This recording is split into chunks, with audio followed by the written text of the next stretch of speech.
Karpada cotton marketing યાર્ડની અંદર ખેડૂતોના પ્રશ્ને આંદોલન કરી રહ્યા હતા ત્યારે અત્યારે એમની 2:55 કલાકે રાત્રે ધરપકડ કરવામાં આવી છે। બમણી તાકાતથી રાજુ કરપડા ફરી એક વખત બોટાદ ખાતે ખેડૂતોની લડાઈને રાજુ કરપડા ફરી આવતીકાલ બોટાદ આવશે। ભગવાનની સાક્ષીએ અત્યારથી આવતીકાલ મહાપંચાયત થાય ત્યાં સુધી હું રાજુ કરપડા આ જુલ્મી અહંકારી અંગ્રેજોની ઓલાદની માફક જુલમ કરી રહેલી સરકારની સામે અન્નનો ત્યાગ કરવાની પ્રતિજ્ઞા લઉં છું દોસ્તો।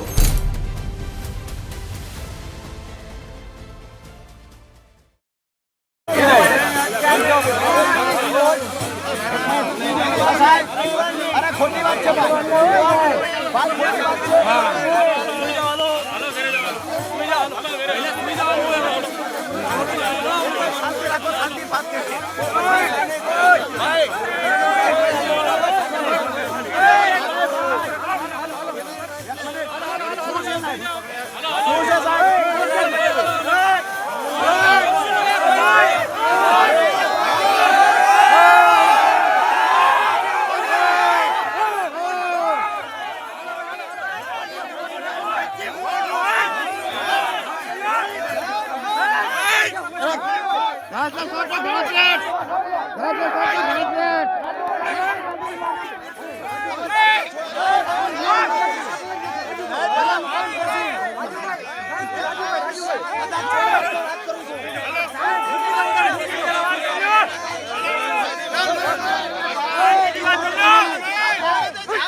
આજે 10/10/2025 અને રાતના 3 વાગ્યા છે। માન્ય રાજુભાઈ કરપડા કોટન માર્કેટિંગ યાર્ડની અંદર ખેડૂતોના પ્રશ્ને આંદોલન કરી રહ્યા હતા ત્યારે અત્યારે એમની 2:55 કલાકે રાત્રે ધરપકડ કરવામાં આવી છે અને જે બોટાદ ટાઉન છે પોલીસ સ્ટેશન છે ત્યાં લગભગ રાજુભાઈને લઈ ગયા છે। અહીંયા સમર્થકો સાથે અમે કઈ ચોકડી છે ગણેશ ચોકડી ચામુંડા ચોકડી પર થઈને અમે જ્યારે ત્યાં જઈ રહ્યા છીએ ત્યારે એ લોકોને અહીંથી પોલીસવાળા કોઈને જવા દેતા નથી। અહીંયા તમે જોશો કે મોટો કાફલો અહીંયા ઊભો છે, સામાન્ય માણસોને પણ અંદર પ્રવેશ કરવા દેતા નથી અને પોલીસ એકદમ તાનાશાહી કરી રહી છે। કોઈ પણ માણસને બોટાદની અંદર પ્રવેશ કરવા દેતા નથી। અહીંયા મોટો પોલીસનો કાફલો છે। હમણાં એક એમ્બ્યુલન્સ પણ હતી તો ખૂબ વિનંતી કરી ત્યારે માંડ એમ્બ્યુલન્સને પણ જવા દીધી। આવી રીતે પોલીસ તાનાશાહી કરી રહી છે। એક કિસાન નેતા રાજુભાઈ કરપડાની ધરપકડ કરી એના સમર્થકો કયા પોલીસ સ્ટેશનમાં લઈ ગયા છે એ જાણવા માટેના પ્રયત્નો કરશે તો પણ કોઈ જવાબ આપતું નથી। અંદર બોટાદની અંદર પ્રવેશવાના તમામ રસ્તાઓ અત્યારે બંધ કરી દીધા છે। એવું કહે છે કે લો એન્ડ ઓર્ડરની પરિસ્થિતિ છે। પહેલા તો આપ સૌને આપના એક નાના ભાઈ તરીકે જય કિસાન। આપ સૌએ ગઈકાલ સવારથી લઈ આજ દિવસ સુધી અત્યાર સુધી જે ઉતાર ચઢાવનો ઘટનાક્રમ ઘટ્યો એમાં આપ સૌએ જે મને પ્રેમ આપ્યો આ અદ્ભુત હતો। મેં ક્યારે મારા જીવનમાં એક 35 વર્ષના યુવાનને આટલો પ્રેમ કોઈ ખેડૂત કરે આવું મેં મારા જીવનમાં ક્યારેય નથી જોયું। પહેલા તો બોટાદ જિલ્લાના બોટાદ આસપાસમાંથી જે ખેડૂતો આ લડાઈમાં સહકાર આપવા માટે પધાર્યા આ તમામ ખેડૂતોને નતમસ્તક વંદન કરું છું. દોસ્તો, ગઈકાલે આમ તો આ ઘટના ખૂબ લાંબા સમયથી ચાલતી બોટાદ માર્કેટિંગ યાર્ડમાં, ગુજરાતના લગભગ મોટાભાગના માર્કેટિંગ યાર્ડમાં ક્યાંક ને ક્યાંક ખેડૂતોને લૂંટવાનું આયોજનપૂર્વકનું એક ષડયંત્ર ચાલે છે. એમાં સૌથી વધારે ખેડૂતોને લૂંટવાનું ષડયંત્ર ક્યાંય ચાલતું હોય તો બોટાદ માર્કેટિંગ યાર્ડમાં ચાલે છે. બોટાદ માર્કેટિંગ યાર્ડમાં કડદાના બહાના હેઠળ વારંવાર ખેડૂતોને લૂંટવામાં આવે છે. અગાઉ પણ આ મુદ્દે જ્યારે રજૂઆત કરી ત્યારે મૌખિક જવાબ આપવામાં આવતો કે હવે પછી કડદો નહીં થાય, પરંતુ થોડા દિવસ પછી ફરી વખત આ કડદાની સિસ્ટમ ચાલુ થઈ જતી બોટાદ માર્કેટિંગ યાર્ડમાં. બોટાદ માર્કેટિંગ યાર્ડનું આજથી એક નવું નામ આપણે જાહેર કરીએ છીએ, બોટાદ કડદા માર્કેટિંગ યાર્ડ. આ બોટાદ કડદા માર્કેટિંગ યાર્ડમાં વેપારીઓ, અમુક કમિશન એજન્ટો અને યાર્ડના સત્તાધીશો સાથે મળી અને વર્ષોથી ખેડૂતોને ત્યાં કડદાના બહાના હેઠળ લૂંટી રહ્યા છે. જ્યારે ખેડૂતોની આ તમામ ફરિયાદ મળી, આ ફરિયાદ આવતા સ્વાભાવિક છે કે ખેડૂતના દીકરા તરીકે અને જ્યારે સમગ્ર ગુજરાતના ખેડૂત એક ખેડૂત આગેવાન તરીકે રાજુ કરપડાને જાણતા હોય ત્યારે મારી નૈતિક જવાબદારી બને કે આ મુદ્દાને ઉજાગર કરવો, આ મુદ્દાને લઈને બોલવું, આ મુદ્દાને લઈને લડવું. તો હું બોટાદ માર્કેટિંગ યાર્ડમાં 10/10/2025 સવારે 10 કલાકે રજૂઆત કરવા જાય છે એવી મેં જાહેરાત કરેલી. જે જાહેરાતના અનુસંધાને હજારોની સંખ્યામાં ખેડૂતો આક્રોશ સાથે રજૂઆત કરવા આવ્યા. માર્કેટિંગ યાર્ડના ચેરમેનને અમે બોલાવ્યા. માર્કેટિંગ યાર્ડના ચેરમેનને બોલાવી શાંતિ, ગાંધી ચિંધ્યા માર્ગે શાંતિથી અમે રજૂઆત કરી કે ભાઈ ખરેખર અમારી બે માંગણીઓ છે, એકદમ વ્યાજબી માંગણી છે, આ માંગણી અમારી પૂરી થવી જોઈએ. અમારી માંગણી ખેડૂતો માટે એ હતી કે ગુજરાતના કોઈ પણ યાર્ડમાં આટલા મોટા પ્રમાણમાં ખેડૂતો સાથે છેતરપિંડી થતી નથી જેટલી બોટાદમાં થાય છે. અમારી માંગણી એ હતી કે બોટાદ માર્કેટિંગ યાર્ડમાં જે ખેડૂત કપાસ અથવા અન્ય કોઈ જણસ લઈને આવશે, એક વખત હરરાજી થાય એ સમયે વેપારી દ્વારા જેટલા સેમ્પલ લેવા હોય ચેક કરવા એટલા સેમ્પલ લઈને ચેક કરે. ત્યાર પછી એક વખત ભાવ નક્કી થઈ જાય, એક વખત ભાવ નક્કી થઈ ગયો પછી ફરજિયાત ખેડૂતોનો માલ વેપારીએ ખરીદી કરવી પડશે અને જે ભાવ નક્કી થયો એમાંથી એક પણ રૂપિયો ઓછો હિસાબમાં ખેડૂતોને આપવામાં નહીં આવે. જો વેપારી ભાવ ઘટાડશે, કડદો કરશે અથવા તો હરરાજી થઈ ગયા પછી કપાસ લેવાની જો ના પાડશે તો એ વેપારી પર લાયસન્સ રદ કરવા સહિતની કાર્યવાહી બોટાદ કડદા માર્કેટિંગના સત્તાધીશો કરશે, આવી બાહેધરી અમે માંગી હતી. આ અમારી પહેલી માંગણી હતી. ખોટું શું હતું કે માર્કેટિંગ યાર્ડમાં એક વખત બોલાઈ ગઈ, હરરાજી થઈ ગઈ, પછી એ કપાસ નથી લેવો, ક્વોલિટીમાં ડિફરન્સ છે એટલે ભાવ નીચો આપશું. આ બધા નાટકની ક્યાં જરૂર છે? તમારામાં વ્યાત હોય એટલા કપાસની ખરીદી કરો, પછેડી હોય એટલી હોડ તણાય. મોટા ઉપાડે ત્યાં ભાવ બોલાઈ જાય છે, મોટા ઉપાડે હરરાજીમાં ખરીદી કરી લેવામાં આવે. ત્યાર પછી અભણ માર્કેટિંગ યાર્ડમાં રહેલો અમારો ખેડૂત વેપારીને ત્યાં કપાસ ખાલી કરે ત્યારે વેપારી દ્વારા કહેવામાં આવે કે 1400 રૂપિયામાં હરરાજી થઈ હતી, પણ હવે 200 રૂપિયા કાપીશું, 250 રૂપિયા કાપીશું, 300 રૂપિયા કાપીશું. જેવી ખેડૂતની ગરજ એવી રીતે ખેડૂતોને લૂંટવાનું કામ કોઈ કરતું હોય તો બોટાદ માર્કેટિંગ યાર્ડના સત્તાધીશો, બોટાદ માર્કેટિંગ યાર્ડના કમિશન એજન્ટો, બોટાદ માર્કેટિંગ યાર્ડના વેપારીઓ કરી રહ્યા છે. એક ખેડૂતના દીકરા તરીકે લોહી ઉકળી ઉઠે છે કે આવી રીતે ખેડૂતોનું શોષણ કરવાનું છે. અમે માંગણી એ લઈને ગયા કે આ કડદા સિસ્ટમ બંધ થવી જોઈએ.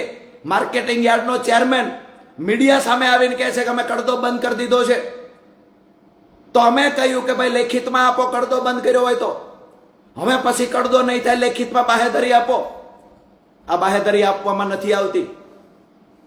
અમારી બીજી માંગણી હતી કે બોટાદ કડદા માર્કેટિંગ યાર્ડની અંદર જે ખેડૂત પોતાનો કપાસ અથવા અન્ય જણસ લઈને આવે, હરરાજી થઈ ગયા પછી આ ખેડૂત પોતાના ખર્ચે કોઈ વેપારીના ગોડાઉન સુધી કે જીન સુધી કપાસ નાખવા નહીં જાય. ખેડૂતની માત્ર જવાબદારી એટલી છે કે બોટાદ માર્કેટિંગ યાર્ડ સુધી પોતાનો કપાસ પહોંચાડી દે. પછી કપાસને ક્યાં લઈ જવો, શું કરવો, એ એક વખત હરરાજી થઈ ગઈ, વેપારીએ ખરીદી લીધો, ત્યાર પછી એ વેપારીએ જોવાનું છે, ખેડૂતે નથી જોવાનું. દુનિયાના કોઈ માર્કેટિંગ યાર્ડમાં મેં આવું નથી જોયું કે હરરાજી થઈ ગયા પછી ખેડૂતને કહેવામાં આવે કે તમારો કપાસ, અમારું જીન, અમારું ગોડાઉન 15 કિલોમીટર 20 કિલોમીટર દૂર છે, ત્યાં તમારો કપાસ પહોંચાડો, આવું ખેડૂતને કહેવામાં આવે. એ ખેડૂતને ભાડું પણ આપવામાં નથી આવતું દોસ્તો. તો અમારી મુખ્ય બે માંગણીઓ હતી કે એક તો જે કપાસની હરરાજી થઈ જાય ત્યાર પછી એક પણ રૂપિયો બિલમાં ઓછો ન આપવામાં આવે, અને જેટલી પણ ખેડૂતનો કપાસ હશે કે અન્ય જણસ હશે માર્કેટિંગ યાર્ડમાં લાવ્યો છે, જેની હરરાજી થઈ છે, એ તમામ જેટલો પણ જથ્થો કપાસનો હોય એ વેપારીએ ખરીદી લેવાનો. આમાં અમારી ખોટી વાત શું હતી? હરરાજી થઈ છે, વેપારીએ ખરીદી કરી છે, ત્યાર પછી આનાકાની કરવાનો પ્રશ્ન ક્યાં ઉભો થાય છે? શું કામ બોટાદમાં જ આવું થાય છે? બીજી વાત અમારી હતી કે માર્કેટિંગ યાર્ડ સુધી ખેડૂત પોતાના ખર્ચે કપાસને જણસને પહોંચાડે છે, પછી વેપારીએ ક્યાં લઈ જવું એ તો વેપારીએ નક્કી કરવાનું છે. વેપારીએ પોતાના વાહન મૂકવાના છે. કાલે તો વેપારી એવું કહે છે કે મારું ગોડાઉન રાજકોટ છે, પાળિયાદ છે, તો શું ખેડૂતે વેપારીનું ગોડાઉન જ્યાં છે ત્યાં નાખવા જવાનો કપાસ? આ બંને માંગણીઓ લઈને અમે ગયા હતા કે ભાઈ લેખિતમાં બાહેધરી આપો કે ખેડૂતની સાથે આવી રીતે ક્યારેય ફરીવાર ચીટિંગની ઘટના નહીં બને. તો આ બાહેધરી આપવામાં આનાકાની કરી ચેરમેન ભાગી ગયા. વેપારીઓએ ચેરમેન પર દબાણ કર્યું હોય એવું અમને લાગ્યું. ક્યાંક ને ક્યાંક યાર્ડના સત્તાધીશો વેપારીઓની સામે ઘૂંટણીએ પડી ગયા હોય એવું અમને લાગ્યું. અમે તો એ માંગ્યું હતું કે બોટાદના ખેડૂતોના ખિસ્સા કાપવાનું બંધ કરો. આ તો લેખિતમાં આપો, લેખિતમાં આપો કે બોટાદના ખેડૂતના ખિસ્સા અમે તમે નહીં કાપો. એવું પણ લેખિત આપી શક્યા નથી. સીધી વાત એ છે કે વેપારીઓ ખેડૂતને લૂંટે છે. વરિષ્ઠ પત્રકાર મિત્રએ જેમ કહ્યું હતું, મોટા ભાગના વેપારીઓ કસાઈ માફક બની ગયા છે. મોટા ભાગના માર્કેટિંગ યાર્ડની અંદર ખેડૂતોને કસાઈની માફક લૂંટવામાં આવી રહ્યા છે. અને મેં બોટાદની અંદર જઈને જોયું દોસ્તો કે આ વેપારીઓને જો પીઠબળ કોઈ પૂરું પાડતું હોય, આવા લે ભાગુ જે માર્કેટિંગ યાર્ડના સત્તાધીશો છે એને કોઈ પીઠબળ પૂરું પાડતું હોય, તો ગઈકાલ રાત્રે મેં જોયું છે ગાંધીનગરમાં બેઠેલા સત્તામાં બેઠેલા નેતાઓ આમને પીઠબળ પૂરું પાડે છે. દોસ્તો, અમે શાંતિથી કાર્યક્રમ કરતા, શાંતિથી અમે રામધૂન બોલાવતા, શાંતિથી ભજનો બોલાવતા, કે જ્યાં સુધી અમને બાહેધરી નહીં આપે ત્યાં સુધી અમે અહીંયાથી નહીં જઈએ. અચાનક સાંજે વેપારીઓ દ્વારા હડતાલ ઉપર ઉતરી જવામાં આવે છે કે અમે કોઈની ખરીદી નહીં કરીએ. વેપારીની સામે યાર્ડના સત્તાધીશો સરેન્ડર થઈ જાય છે. માઇકમાં એલાઉન્સ કરવામાં આવ્યું સાંજે 5 વાગે ગઈકાલે કે આવતીકાલથી બોટાદ કડદા માર્કેટિંગ યાર્ડ બંધ કરવામાં આવે છે. અચોક્કસ મુદતની હડતાલ રાખવામાં આવી છે. ભાઈ, ખેડૂત સંગઠિત બન્યો, ખેડૂત જાગૃત બન્યો. એ ખેડૂત જ્યારે કહેવા માટે આવ્યો ભાઈ કડદો બંધ કરો, તો વેપારીઓને તો ન ગમ્યું, યાર્ડના સત્તાધીશોને પણ ન ગમ્યું. મતલબ સાફ હતો. કમિશન એજન્ટ હોય, યાર્ડના સત્તાધીશ હોય કે વેપારી હોય, આ તમામની ભાગ બટાય આ કડદા કાંડની અંદર થતી હતી. અમે શાંતિથી બેઠા હતા રાત્રે. અચાનક જ રાત્રે 2:30 થી 3 વાગ્યાના અરસામાં પોલીસ આવે છે. પહેલી વાર આટાફેરા કરવાનું ચાલુ થાય છે. 12 થી વધારે ગાડીઓ માર્કેટિંગ યાર્ડમાં આવે છે. અમને સમાચાર મળ્યા કે રોડ પર મોટો પોલીસ બંદોબસ્ત ગોઠવી દેવામાં આવ્યો છે. અમને થયું કે અહીંયા ધરણા પર બેઠા છીએ, આ સંસ્થા ખેડૂતોના બાપની છે. અમારે અહીંયા કોઈ અમે કોઈની પ્રાઇવેટ જગ્યા પર બેઠા નહોતા, નહીતર પણ એવું લાગે કે કોઈ અમારી ફરિયાદ કરે. માર્કેટિંગ યાર્ડ છે એ તો ખેડૂતના બાપની સંસ્થા છે, અને ખેડૂત પોતાના હક અધિકાર માટે પોતાની સંસ્થામાં નહીં બેસી શકે તો ક્યાં બેસી શકે? અમે માર્કેટિંગ યાર્ડમાં શાંતિથી અમારી ટીમ સાથે મોટી સંખ્યામાં ખેડૂતો પણ આવેલા અને ત્યાં બેઠેલા. રાત્રે 2:30 થી 3ના અરસામાં એક સાથે પોલીસનો કાફલો ધસી આવે છે. જે જગ્યાએ અમે હતા ત્યાં આવીને ધક્કામુક્કી કરવામાં આવે છે. એક જ વાત અને એક જ ગોલ સાથે આવે છે કે રાજુભાઈ કરપડા જે જગ્યાએ છે ત્યાંથી એને ઉઠાવી લેવાના છે. હું અભિનંદન આપું છું બોટાદ માર્કેટિંગ યાર્ડમાં રાત્રે રહેલા ખેડૂતોને. સલામ કરું છું એ ખેડૂતોને. ગઈકાલ રાત્રે ખેડૂતોએ કિલ્લાબંધી કરી દીધી પોતાના હાથથી. મને પકડી રાખવાના પ્રયત્ન કર્યા. એક બાજુ પોલીસે, હું શ્વાસ નહોતો લઈ શકતો એવી સ્થિતિમાં હતો, તેમ છતાં ધક્કામુક્કી ચાલુ રાખી. મેં એવું પણ કહ્યું કે મને શ્વાસ લેવામાં તકલીફ પડે છે, ધક્કામુક્કી મહેરબાની કરીને ના કરો. તેમ છતાં ધક્કામુક્કી ચાલુ રાખવામાં આવી. આભાર માનું, જેટલો પણ માનું આભાર એટલો ઓછો છે બોટાદ માર્કેટિંગ યાર્ડમાં રાત્રે મારા સાથે રહેલા ખેડૂતોનો. જે ખેડૂતો મજબૂતાઈથી ઊભા રહ્યા છે, અડીખમ ઊભા રહ્યા. મોટી સંખ્યામાં ખેડૂતો રાત્રે પણ સપોર્ટ કરવા માટે, સહયોગ માટે આવેલા. મોડી રાત્રે જ્યારે ખેડૂતો ઘરે ગયા પછી જેવી રીતે ચોર ચોરી કરતા સમયે બધા હુઈ જાય એની રાહ જોતો હોય, એવી રીતે ખેડૂતોની સંખ્યા ઓછી થાય પછી રાજુ કરપડાની ધરપકડ કરવી, આવી રાહ જોઈને પોલીસ બેઠી હોય, આવું અમને લાગ્યું કાલે. અમે પોલીસને કહ્યું અમારો વાંક શું છે, શા માટે લઈ જાવ છો? એક જ જવાબ મળતો હતો, ઉપરથી પ્રેશર છે, ઉપરથી પ્રેશર છે. આ ઉપર કોણ છે? કોણ ખેડૂતનો દુશ્મન છે? ઉપર ખેડૂતના રજૂઆત કરવા આવે છે, ખેડૂત કહેવા આવ્યો છે કે અમને લૂંટવાનું બંધ કરો. આ ખેડૂતની વાત ઉપર બેઠેલા જે હોય તે એને કેમ સંભળાતી નથી? અહીંયા ખેડૂત ભજન બોલતો તો એ ઉપરવાળાને સંભળાયું. અહીંયા ખેડૂત રજૂઆત કરતો તો પોતાની વેદનાને પોકારી ઉઠતો તો એ ઉપરવાળાને ન સંભળાયું. પણ ઉપરવાળાને સંભળાયું કે ખેડૂત અવાજ ઉઠાવે છે તો ખેડૂતને ઉઠાવી જાવ. ખેડૂતનો આગેવાન કોણ છે? દોસ્તો, દુઃખ સાથે કહેવું પડે છે, જે પોલીસ પર મને ગર્વ હતું એ પોલીસે કાલે જે ધક્કામુક્કી કરીને ખેડૂતો સાથેનો બિહેવિયર કર્યો છે એકદમ નિંદનીય છે. મારી ધરપકડ સમયે મોટા ભાગના ખેડૂતોએ મને પકડી રાખવાના પ્રયત્ન કર્યા. રાજુભાઈના શું વાંકમાં લઈ જાઓ છો? આ પ્રશ્નો કર્યા. આ પ્રશ્નોનો જવાબ પોલીસ પાસે નહોતો. માત્ર એક જ જવાબ હતો, ઉપરથી પ્રેશર છે. લગભગ 20 મિનિટ સુધી આ ધક્કામુક્કી ચાલી, જેમાં ખેડૂતો પોલીસને હાથ જોડી રહ્યા હતા.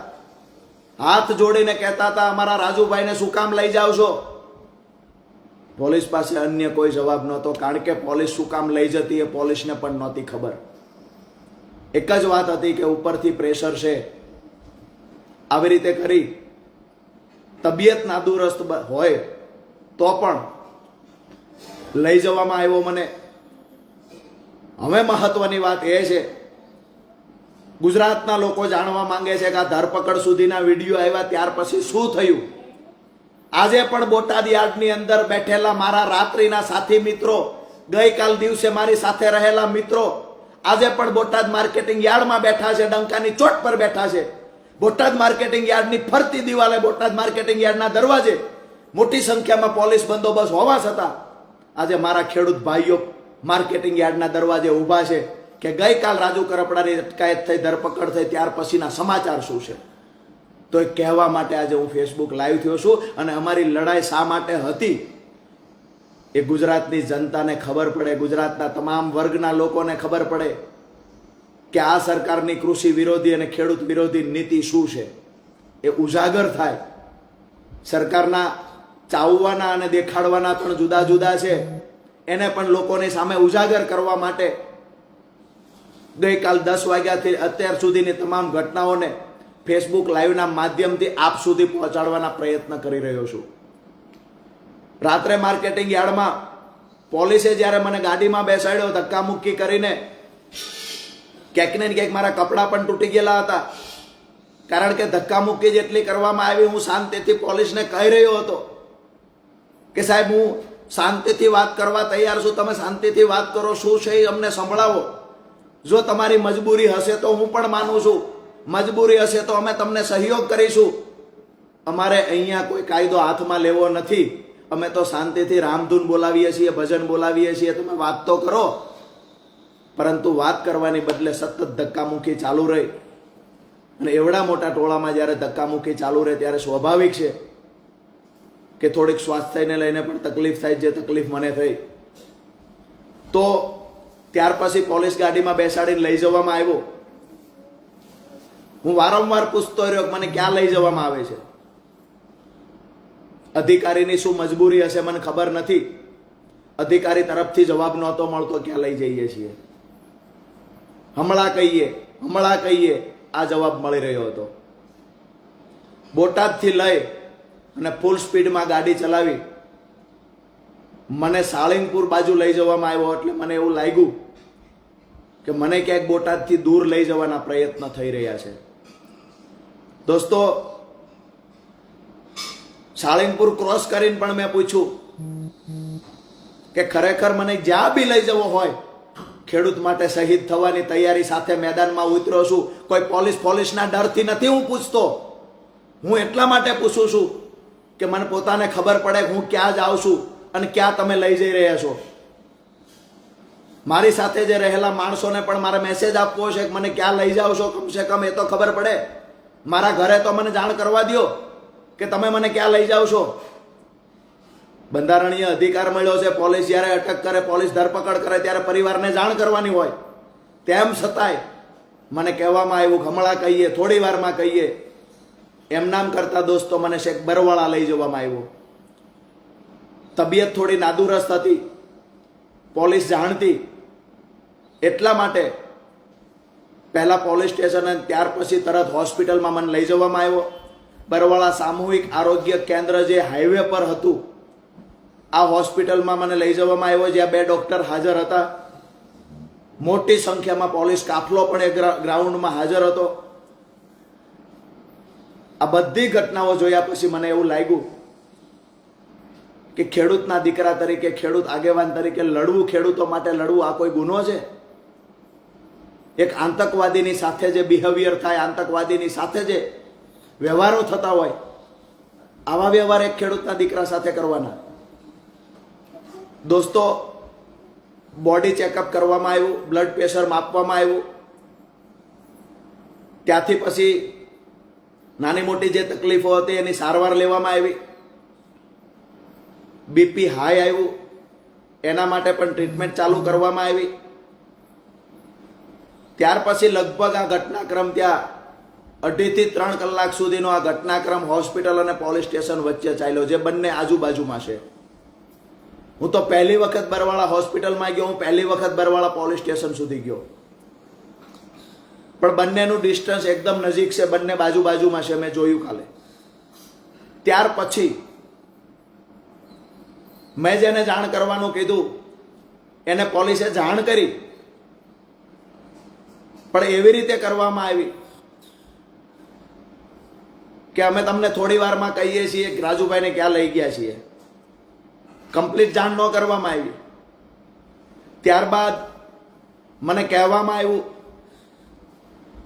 કે તમને અહીંયાથી બોટાદની હદ બહાર મૂકવાના છે. મેં કહ્યું કેમ ભાઈ, મારી રાહ જોઈને માર્કેટિંગ યાર્ડમાં ખેડૂતો બેઠા છે, હું શું કામ જાઉં? મેં એવું તો ગુનાહિત કૃત્ય શું કર્યું છે તો હું બોટાદની હદ છોડીને જતો રહું.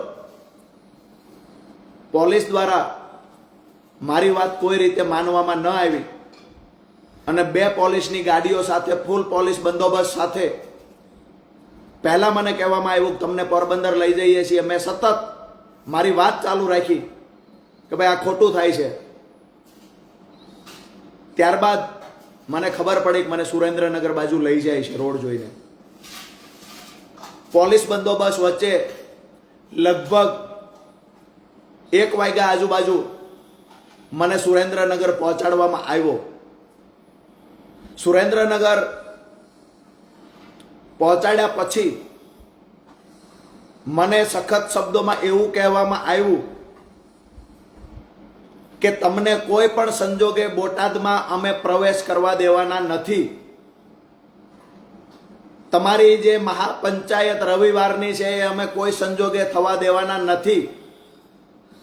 તમારા ઘર સુધી અમે પહોંચાડી દઈએ છીએ. તમારા ઘરની બહાર નીકળતાની સાથે ચાપતો પોલીસનો બંદોબસ્ત હશે. પોલીસની નજર નીચે જ તમને રાખવામાં આવશે. દોસ્તો, એક ખેડૂતના દીકરા તરીકે આનાથી દર્દનાક બીજી કોઈ ઘટના કઈ હોઈ શકે કે મારા ખેડૂત પરિવાર માટે હું લડવા ગયો, ત્યાંથી મને ધક્કામુક્કી કરીને પોલીસ સ્ટેશન લઈ ગયા. પોલીસ સ્ટેશનથી બંદોબસ્ત સાથે સુરેન્દ્રનગર પહોંચાડ્યો. સુરેન્દ્રનગર પણ હું અહીંયા ઘરની બહાર નીકળું અને તરત જ અટકાયત કરી લઈશું એવી ધમકીઓ આપવામાં આવી.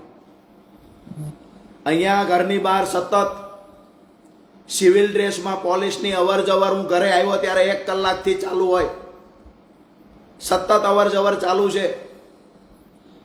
મને એ થાય છે કે મેં ગુનો શું કર્યો છે? મારા પર કેમ આટલો બધો પોલીસ દમન ગુજારે છે? મેં અપરાધ શું કર્યો છે? અને જે પોલીસ કહે છે કે ઉપરથી પ્રેશર છે, આ ઉપર કોણ છે? એકવાર નામ તો આપો. ગુજરાતના ખેડૂતોને પણ ખબર પડે કે આ ઉપર કોણ છે. ખેડૂતનો વિરોધી છે, ખેડૂતનો દુશ્મન કોણ છે ઉપર. દોસ્તો, એક વાત નક્કી છે, ક્યાંક ને ક્યાંક સરકારના દબાવમાં આવી અને પોલીસ અધિકારીઓ કાર્યવાહી કરતા હશે એવું માનીએ. પોલીસ અધિકારીઓની પણ મજબૂરી હશે. પણ મારી વાતને ફેસબુક લાઈવ પૂરું કરતા પહેલા અત્યાર સુધી બનેલી ઘટનાની મેં વાત કરી. મારા ઘરની બહાર પોલીસની અવર જવર સતત 1 કલાકથી ચાલુ છે. મને ખુલ્લીને કહેવામાં આવ્યું છે બોટાદ પોલીસ દ્વારા કે જેવા બહાર નીકળશો એવા તમારી અટકાયત ફરીવાર કરી લેવાની છે. પોલીસની અટકાયતથી ડરતા નથી, ધરપકડથી ડરતા નથી. પોલીસ કેસ કરશે જુઠ્ઠા, એનાથી ડરતા નથી અમે. મહત્વની વાત એ છે કે અમારો કોઈ અપરાધ નથી, કોઈ ગુનો નથી, તેમ છતાં ગુજરાત પોલીસ અમારા પર દમન શા માટે ગુજારે છે? ગુજરાત પોલીસ, બોટાદ પોલીસ, જે બોટાદ માર્કેટિંગ યાર્ડમાં વેપારીઓ લૂંટી રહ્યા છે ખેડૂતને, એના પર કાર્યવાહી નથી કરી શકતા. શું નમાલી છે પોલીસ? નમાલી સરકાર છે કે વેપારીઓ બેફામ લૂંટે ખેડૂતને? કાર્યવાહી, ખેડૂતની રજૂઆત આવવા છતાં વેપારી પર કાર્યવાહી નથી કરી શકતા. અને એક ખેડૂતો માટે 35 વર્ષનો યુવાન લડવા નીકળ્યો, તે યુવાનનો અવાજ દબાવવાના પ્રયત્ન થઈ રહ્યા છે.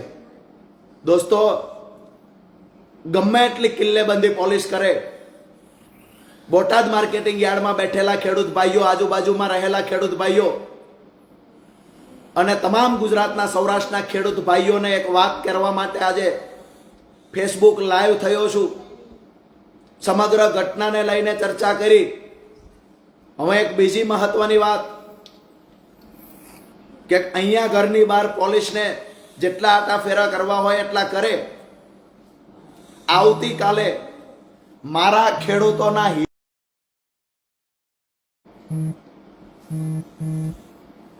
થોડું વચ્ચે નેટવર્ક ઇસ્યુ આવવાના કારણે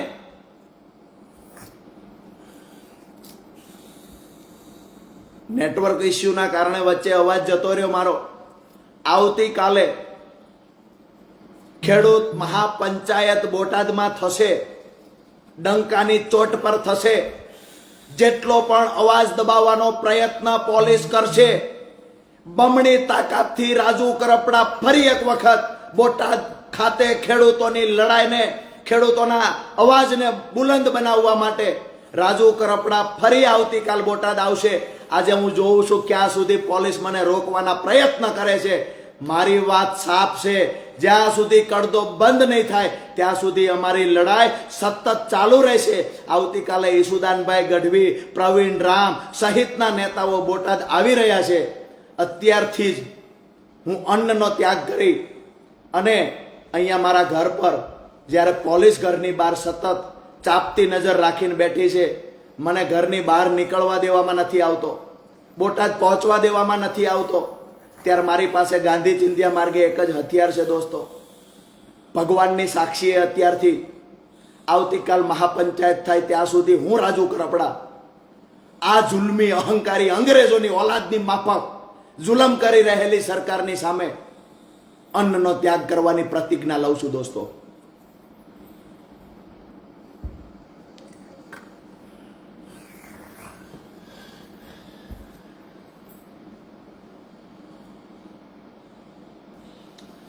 વધારે વિશેષ અમે કાંઈ નથી કહેતો, પણ ખેડૂતો માટે લડવા નીકળ્યા છીએ.